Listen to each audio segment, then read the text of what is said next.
মাজুলী মাজুলী হৈছে পৃথিৱীৰ সৰ্ববৃহৎ নদীৰ দ্বীপ। এই দ্বীপটো অসমৰ নৱবৈষ্ণৱ সংস্কৃতিৰ কেন্দ্ৰবিন্দু। মহাপুৰুষ শ্ৰীমন্ত শংকৰদেৱ আৰু মহাপুৰুষ শ্ৰীমন্ত মাধৱদেৱৰ মহান সংযোগ ঘটিছিলেই মাজুলীৰে ধোৱাহাট বেলগুৰিত। গড়মূৰ সত্ৰ প্ৰায় 1603 খ্ৰীষ্টাব্দত আহোম ৰজা প্ৰতাপ সিংহদেৱে গড়মূৰ সত্ৰ স্থাপন কৰাইছিল। সত্ৰখনৰে বৈষ্ণৱ শ্ৰীযুত ৰবীন শৰ্মাদেৱে আমাক সত্ৰখনৰ বিষয়ে এক চমু আভাস দিয়ে। এই হেৰিয়াতকৈ চনতকৈ 78 বছৰ পিছত সেইকাৰণে আমাৰ হ'ল 1578 শকত গড়মূৰ সত্ৰ প্ৰতিষ্ঠা, আৰু ইয়াক প্ৰতিষ্ঠা কৰিছিলে লক্ষ্মীনাৰায়ণ দেৱ। আমাৰ প্ৰকৃততে এটা কথা হ'ল যিটো সত্ৰখনৰ আমাৰেই নহয়, আউনীআটী, দক্ষিণপাট, গড়মূৰ এই তিনিখন সত্ৰই মাজুলীত হ'ল বিখ্যাত সত্ৰ। আৰু প্ৰথম সত্ৰখন অসমৰ যি 4 সত্ৰ বুলি কয়, সেই প্ৰথমখন সত্ৰ আগৰ পৰা কুলবাহী বোকাখাটত, কুলবাহীখনেই প্ৰথম সত্ৰ। সেই কুলবাহী প্ৰায় সৃষ্টি আউনীআটী, গড়মূৰ, দক্ষিণপাট। শ্ৰী শ্ৰী উত্তৰ কমলাবাৰী সত্ৰ 1673 চনত বদলা পদ্ম আতাই এই সত্ৰৰ প্ৰতিষ্ঠা কৰে।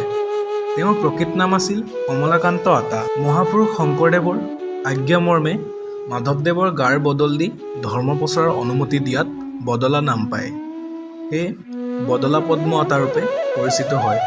শ্ৰী শ্ৰী উত্তৰ কমলাবাৰী সত্ৰৰ অন্যতম ধৰ্মীয় আৰু সাংস্কৃতিক মঠ, আৰু ই মাজুলী দ্বীপৰ একেবাৰে মধ্য অংশত অৱস্থিত। আউনীআটী সত্ৰ আউনীআটী সত্ৰ অসমৰ প্ৰথম শ্ৰেণীৰ ৰাজসত্ৰ। আহোম ৰজা জয়ধ্বজ সিংহই মাজুলীত 1575 শকত অৰ্থাৎ ইংৰাজী 1653 চনত এইভাগ সত্ৰ নিৰ্মাণ কৰাইছিল। সত্ৰখনৰ প্ৰথমজনা সত্ৰাধিকাৰ আছিল শ্ৰী শ্ৰী নিৰঞ্জন দেৱ।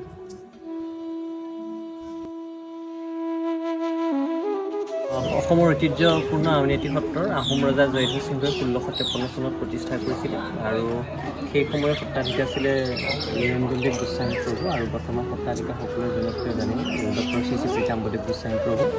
আৰু এতিয়া বৰ্তমান প্ৰভু হৈছে 16 নম্বৰ, আৰু 15 নম্বৰ ইতিমধ্যে বৈকুণ্ঠ হৈছে, আৰু ডেকাধিকাৰ আছে আমাৰ দেৱানন্দদেৱ গোস্বামী। আৰু সত্ৰৰ ভিতৰত সাধাৰণতে যিসকল থাকে আমি বৈষ্ণৱ বুলি কওঁ, আৰু সত্ৰৰ বাহিৰত প্ৰায় 15 লাখৰ শিষ্য আছে। তেখেতসকল আমাৰ শিষ্য, ভিতৰত থকা হ'ল বৈষ্ণৱ।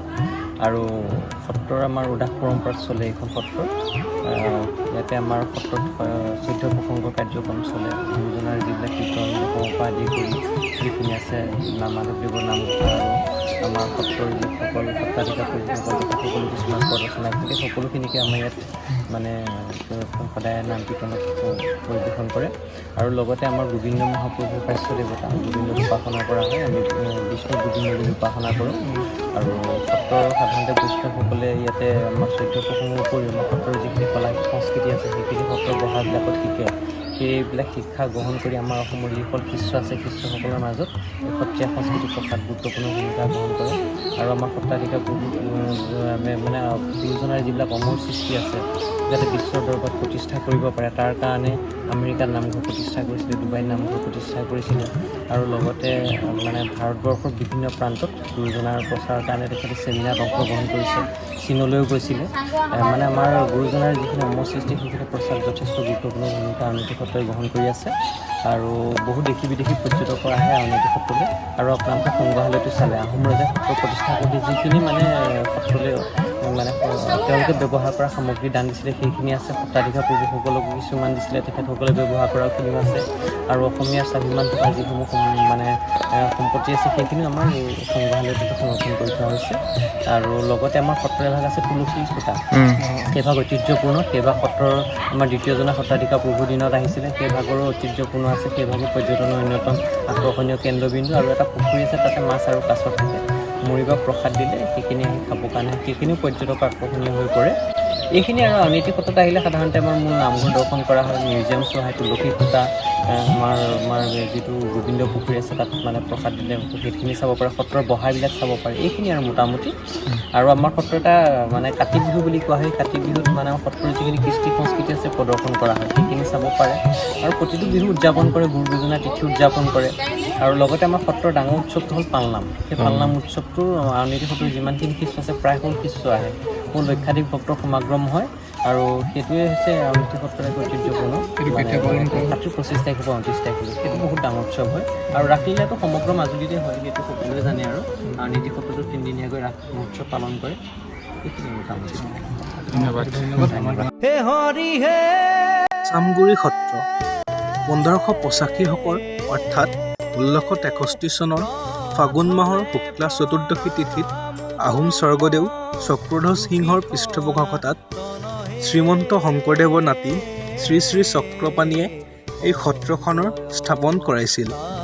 এজোপা চাম গছৰ তলত স্থাপন কৰাৰ বাবে এই সত্ৰখনৰ নাম চামগুৰি হয়।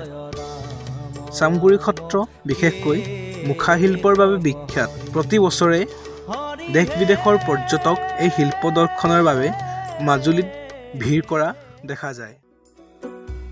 ভাওনাৰে আখৰা নকৰিবা সেমেকা বিলাপৰে চকুলো মচিলোৱা